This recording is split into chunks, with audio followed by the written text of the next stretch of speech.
Jackie's thesis, in reality, the research begins probably more than 1 year ago. First, she was interested and exposed to the images and some of the theory that she uses in her thesis in one of my classes that deals with memory and post-memory in the Spanish Civil War. But in true, her research begins over the summer, 1 year ago, over the summer, when once we agreed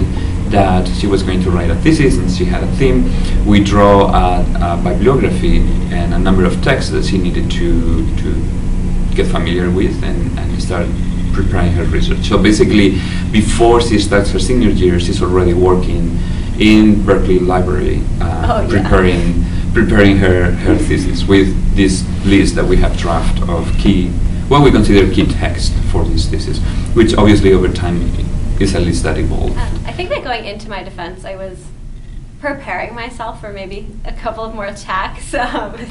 from the committee, and I was definitely nervous, kind of how that interaction was going to go. The more I thought about it, though, and the more I kind of rehearsed the text that I was going to say, I felt a lot more confident, just in thinking about how much I've prepared for that in the last year, and all of the research that I've done, and all of the writing that I've done, the revisions that I've done, and kind of keep going back to the information that I've learned, and the thesis that I created. I think that after,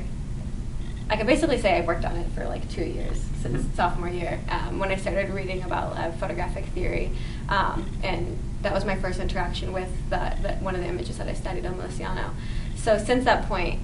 I've learned so much that it would almost be impossible to not be prepared for that defense.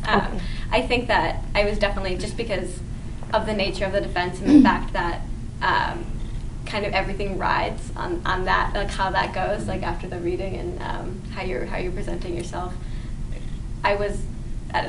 nervous, but I think it went really well.